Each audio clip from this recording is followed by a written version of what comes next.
Welcome to the Unbreakable Mind and Body podcast. I am your host, Tiana Gonzalez, a multi-passionate creative, storyteller, and entrepreneur with a fierce love for movement. This is our space for powerful stories and actionable strategies to help you build mental resilience and elevate your self-care practice. Together, we will unlock the tools that you need to create an unbreakable mind and body. Welcome to the show. I am your host, Tiana. And on this episode, we're going to dive into what really happens when you get really, really good at enduring and you don't know how to turn it off. I'm going to say that again. What happens when you get really good at enduring, like enduring something, and you don't know how to turn it off? So on this episode, we're going to dive into this question and really explore what happens when you build a pain tolerance for yourself or when you cultivate discipline, which most of the time is reflected in a positive light, and how too much of that can actually become a negative. And what do you do in that instance? How do you recognize the signs and get off the ride and maintain control of your life? Now, in order for us to really dive into this, I need to take you back in time and tell you about my upbringing and how it's not a mystery to me at this point, but how I, time after time after time, always chose to do difficult things.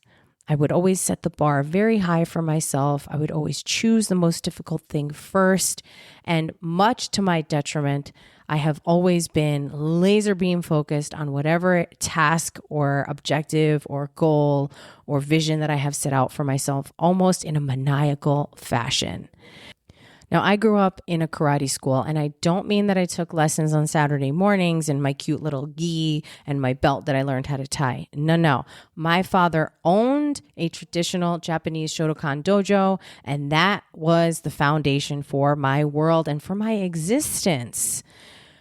And from the karate school, I then shifted into dance training. And then from dance, I buried myself in my academics. And from my academics, I then became the most ambitious person you would ever meet once I got into the real world. And then I discovered competing in bodybuilding. And so as you can see, there is this common thread, this ongoing energy, this vibration of everything always being really, really hard. Because I knew that if I could succeed at something really, really hard, I would be well prepared for things that were a little bit easier. So let's go back in time, right? So we're thinking about the karate school. And at this point, I want to say the karate school I remember the most vividly. I was probably in first or second grade, maybe second grade, when my dad opened this karate school. And from second grade all the way through seventh grade, most of seventh grade, we, meaning my brother and myself, we would go to the karate school after school and we'd hang out there. We'd usually have a snack from the deli, maybe something like a chocolate Hostess cupcake or some type of treat, and something to drink. And then we would eventually change into our gi and get ready for the kids' classes. And I remember there was always a younger kid class and then a bigger kid class. And then usually after that, he would drive us home, and then we wound up moving closer to the karate school and we could just walk home. But I spent a lot of my life in this place. I remember the sound of the wooden floor. It had this sort of creak to it. And the way that I say we like I did it, the way that my dad had the floor constructed, it was almost like a floating floor. So it had a lot of give to it, which made it nice when you are doing kata or when you're fighting on the floor because you're barefoot. And when you were doing anything with any sort of jump or anything with impact, it did not hurt as much. It was a little bit nicer on the joints. But I remember the way this room would smell, especially when the adults would start warming up in there. And, we wore these white gis. Sometimes my dad would wear a black one. If he had a black belt visiting, they would probably wear a black gi as well. And we had a lot of different customs and traditions. You took your shoes off before you walked in. You bowed at the door. You bowed to every black belt in the room. You acknowledged the other people in the space. You bowed again if you had to leave the room. When you were spoken to, there were certain phrases you would use. There was a tonality to it. There were certain Japanese words and phrases that we had to learn and that we could only speak in Japanese when we wanted to say them. And there was just a lot of tension and structure. And it's not like the discipline was taught to you. It was the default. You had to have discipline. You had to be strict. You needed to adhere to all of the rules, to the policy, to the vibe, to the culture. Now, let me just say that this was very confusing for me as a child because my dad, outside of the karate school, was very goofy and very funny, very playful, kind of immature. He had me very young, and we did not have a lot of structure and rules at home.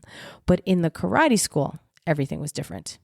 So it was almost like we had these two extremes that we all existed in, because he was still my dad, but in the karate school, I had to call him sensei. And I had to speak to him just like everyone else did. I did not get any special treatment. In fact, I probably got treated worse because I was his daughter and he would use me as an example. I remember one time he used me as a demo person, and he kind of like threw me into a sheetrock wall. Dramatic effect, probably a 10 out of 10. Emotional impact on me, horrible. And I remember everything, the postures, the silence, the way we had to sit kneeling. We couldn't move. We couldn't flinch. We couldn't blink our eyes. If you had, sweat dripping down your face, you just had to let it drip. You couldn't wipe your sweat off. If you, got a bloody nose, you just let it bleed all over the place. I mean, it was crazy. And yes, this was in the early 80s. And I think there's a different level of awareness and safety now. But also, it was to the extreme. Now, I want to be clear. I don't want to paint this picture of any sort of abuse, because it is a karate school and that we're talking about, and those things prepared me for the real world. They gave me a level of mental toughness. They gave me a way to protect myself. It gave me courage in certain instances, even now as an adult. And I definitely feel like I have a little bit more of an edge when I'm out in public, when I'm in a crowded place, having awareness, knowing of my surroundings. And all of that comes from my very real lived experiences as a kid. But at some point, I got kind of tired of the karate. And with my dad going to jail when I was 12, the karate school obviously shut down, and I resumed it probably around the age of 14. So there was about a year and a half, maybe 2-year gap. My uncle started teaching not too far from where I lived in the Bronx. And so I would go to that practice a couple days a week. And then we wound up moving away, and it just became too complicated. But it also became really awkward for me because now I'm a little bit older. So I'm closer to 15 and 16 years old. I'm more developed. There are not as many girls in the class, so I was always fighting boys, and I was not intimidated by it, but it did start to become more and more difficult because I just did not want to continuously be fighting with the boys. So I had to make a decision, and I chose to put all of my energy and effort into dance. Now, there was an overlap period, and I will tell you that I wound up spraining my ankle. It was my first real injury because I was dancing in a dance camp all day, and then I would go to karate at night, and it was just way too much for me, and I was fatigued and exhausted, and I wound up rolling my right ankle, and it has never been the same since, and that was when I was 15. But pouring myself into dance was equally as difficult. You had to keep that discipline level, that commitment. It was a different art form, but it had the same type of demands on my body and on my mind, maybe even more, because there was stretching, flexibility, technique. There were so many different modalities of dance that I was studying. And at times, I remember my mom even asking me, like, did I really need to go to dance class as much as I did? I remember when I finally committed to dance only, we did an unlimited sort of membership at the dance school. And so for a full school year, my sophomore year, I was going to the dance school 5 days a week, Monday through Thursday and on Saturdays. And when I tell you, I basically lived there. I loved it. I would pack different outfits. I would have snacks. It was my life. And if I could have, I would have continued dancing all through college and maybe even gone on to more auditions. I did audition when I graduated from college and moved back to the city, but it's hard to go on auditions and be available for open calls when you have a full-time job. So that didn't really work out for me. But going back to the same sort of pain tolerance, the discipline, the commitment to be such a young person and to have so much drive, I commend myself for that. And I also wonder if maybe I could have had a little bit more fun when I was younger. Although I don't have any regrets, it's an interesting thought to contemplate. And maybe that's something that you might relate to at some point. Maybe you were committed to a sport or an activity and you realized like, hey, I'm not having fun doing this anymore. And I missed all of these other experiences that other kids had because I was at practice or I was running drills or I was traveling for my team or I was performing. And then the major shift, the biggest one of all, was realizing that I wasn't going to be a famous dancer. So I needed to also commit to school. And school was, for me, it was the gateway to everything. It was my ticket to a better life. It was my ticket to freedom. Now, make no mistake, I had a really great stepdad and I was very fortunate. My mom and stepdad did the best that they could. Even dealing with a, very emotional teenage girl, really upset about her dad being in prison. I think that they did a great job and with me and, provided me with a nice life and gave me the ability to get a great education and then apply for scholarships and get into a great college. But at 5 years old, before any of these changes had happened in my life, I had already made up my mind that I needed to get good grades in school so I could get a scholarship to a good college, so I could get a great degree, graduate in 4 years, get a job, move out, and be my own boss. Totally firstborn daughter, and similar in a similar fashion, a lot of Virgos tend to be like that. They have a lot of ambition and drive. So mix all of that together with the ability for me to stay committed to something, the ability for me to have the discipline that I had with karate, with dance, and now pour all of that energy and effort into school and my academics. You already know I was a straight A student. And so thinking about the years that I spent in high school and college, I do wish that I had more fun. I look back at those times and I'm like, man, I was so crazy about studying and making sure that I got good grades and putting so much pressure on myself that I did not allow myself to enjoy anything. I remember even the summer between my freshman and sophomore year in college, I had the opportunity, which I took, to take a chemistry class at the local community college. And it was basically the whole month of June and the whole month of July. And it was chemistry 1 and 2. And I did that because my track of engineering at the school I went to, they were going to have my grade do the 2 courses jammed into one. And it was like Monday, Wednesday, Friday from 8 to 9:30. And so I got ahead of that, took the course over the summer at the community college, which was 4 days a week for 8 weeks. And that allowed me to get college credits. They were a little bit cheaper because it was community college. And I was able to sleep in Mondays, Wednesdays, and Fridays because I had already done the chemistry. So I think that was a good decision on my part. However, looking back, I missed a whole summer because I was in school, and then I also worked at a local hair salon, and I was like the shampoo girl, and I used to clean, and I freaking loved it. Side note, if I could go back in time, I would have so many different careers. I love hair. I love makeup. I love skincare. I love massage. I also love the food and beverage business. I know that those are all really tough industries to be in because it's all service based. But I work in service now. I'm a personal trainer. And so, yeah, I have so many interests, so many things I probably could have done and did really well for myself. But, all of that is in hindsight, right? We look back at our life and we think about should have, would have, could have, but you didn't. And I didn't enjoy my summer, and I didn't enjoy college because I was so busy studying. And let me tell you, college was really hard for me.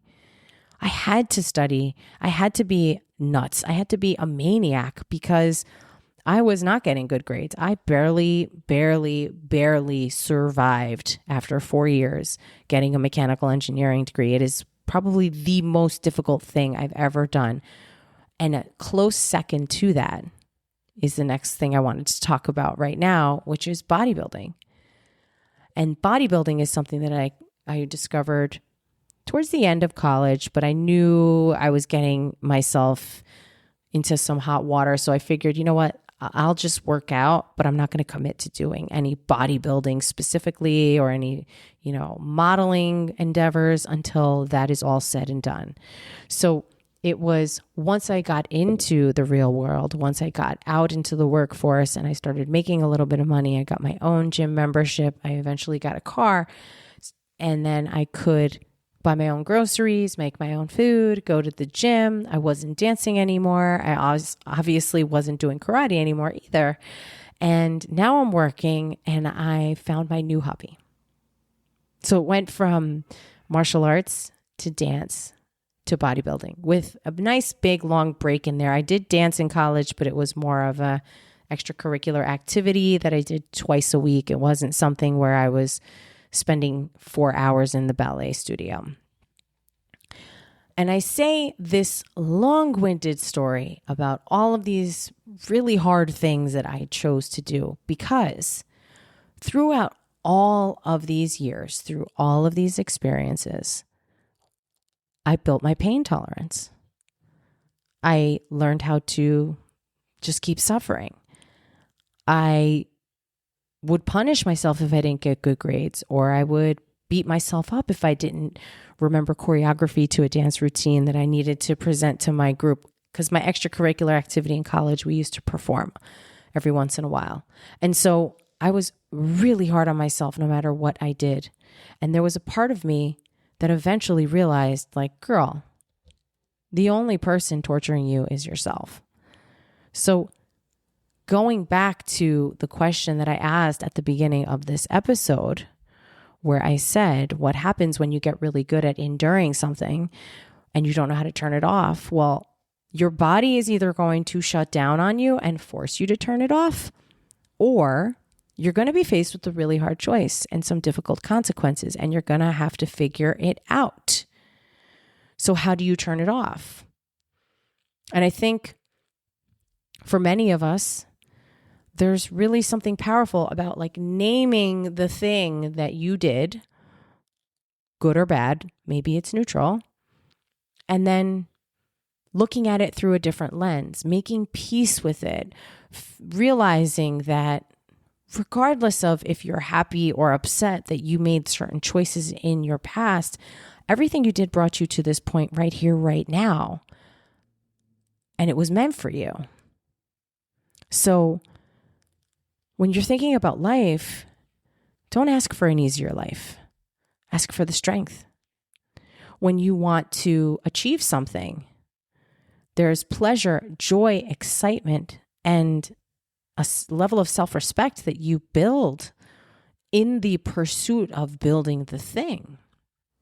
We have AI now, which we've had for a while, by the way, but it's really rampantly being used. And the truth is, it's not a magic pill. It doesn't fix shit because there's no soul there. And you could use AI in many capacities. I mean, the possibilities are endless for you to ramp up or speed up your process to get somewhere. But if it doesn't have your flavor, if it doesn't have your soul, and if it doesn't have your thought process, your creativity, your spice, it's going to be very flat and neutral when you get to that finish line. And who cares if you got there faster? If you don't know how you got there, like if you're on a road trip and you suddenly blink and you're at the destination, you missed the whole point of the journey, the whole point of being on a road trip, and you don't know how you got there, so you don't know how to get back. Do you ever think of that? I think the younger version of me might be confused about this episode and be like, why are you talking about this like it's a negative? We were always winning. We had what it took. We got the job done. We were always on the A team. Let me tell you, when I worked for Lehman Brothers, I used to complain about this all the time because my boss and I, we were always the A team. So just so you can get a picture of what I'm talking about here. So Lehman Brothers, I started working for them as a third-party manager in the spring of 2007. So they were my client. My employer was another company. So Lehman was the client. And among their portfolio of office locations in Manhattan and Jersey City, I had 4 different locations that fell under my jurisdiction. So I was the assistant at first, and then I became the property manager, and then I had someone above me, and we had the same portfolio. So he oversaw me and maybe 2 other property managers. So he had like 6 or 7 or 8 different properties, and it still wasn't all of them. But within the portfolio, my boss and I were always the first ones to go. We were always the guinea pigs. We were always the first locations where they would test run a new initiative.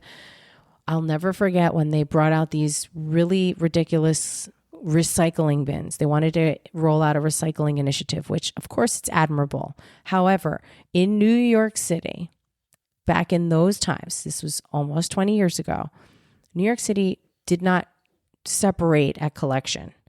They would recycle off-site. At least that's what I was told. So if I have that incorrect, that's what was happening in the properties we were in. So we rolled out these recycling bins and signage. However, when the cleaning people would come through, they would just throw everything in the same bin. And I remember that my boss and I, we were the first properties, my 4 little sites. We were the first location where they were rolling out the signage, the containers. We wanted to know how the client enjoyed the experience, if they appreciated it, if they hated it, if it was a waste of their time, if they thought the signage was great, if it was on brand. And I just remember asking him, why do they always pick us first? This is so annoying. It's giving us so much extra work. Like we have other things we need to be taking care of. And I remember he looked at me and he said, we're the A team, T. We are the best. And that's why.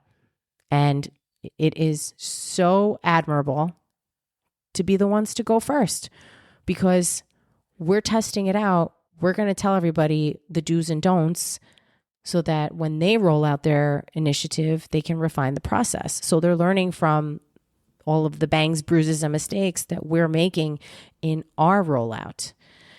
And I know that maybe that sounds great to some people, but I was like, fuck this. I'm nobody's guinea pig. I've got more than enough work to do. And oh, by the way, pick somebody else. But anyway, I digress because, yeah, being able to endure, being able to do, being the one to always be willing to go first, there is something admirable there. Now, I want to tie all of this together because this podcast is meant for you. And I always like to give you some things to nibble on and process, maybe journal or think about as you're going on your walk or taking your dog out for a walk. I want you to think about a couple of things. First, look at where your greatest strength doubles as your blind spot, okay? The thing that makes you exceptional in one part of your life might be the same exact thing that's costing you in another. I know people who are fabulous at work. They are the A-team. But maybe other parts of their life, they're suffering. They don't get to go for walks or go to the gym as much or spend time with their kids. You know, I know other people who are thriving at the gym, but they keep starting and stopping their entrepreneurial journey or, you know, the offers they want to put out into the world or how they make money. And so this doesn't mean you get rid of the thing that you're really good at. It just means you have to get honest about it and consider maybe looking at the thing that you're the most proud of and asking yourself, where has this held me back in other areas of my life? Now, the second thing I want you to do is notice when discipline becomes control. They look almost identical from the outside, but discipline serves a purpose and control can serve a fear. So the next time you're grinding something and people are around you are telling you maybe you need to slow down or you need to take a pause or you need to rethink things, ask yourself, am I doing this because it matters or am I doing it because if I stop, I'll feel like a failure? And lastly, probably the most important takeaway of this episode is give yourself permission to enjoy something that doesn't produce. It doesn't produce a result. It doesn't produce anything. It doesn't always have to be in service of a goal or to make money. You could go to a concert. You could book a trip. You could say yes to something that you've always wanted to do, but you feel silly about it and go and do that thing. Your pain tolerance is not going to diminish and it'll be there when you get back. It's not going anywhere. But the invitation to go live life might not come around again. So really sit with yourself and ask yourself if saying no to everything is serving your soul and your heart. Now, I started this episode off in my dad's karate school. Shoes off, bowing, saying the right things. And I want to say at the end of this episode that I wouldn't trade any of it. Not the years of karate or dancing, burying myself in textbooks, competing in bodybuilding shows, or in my career.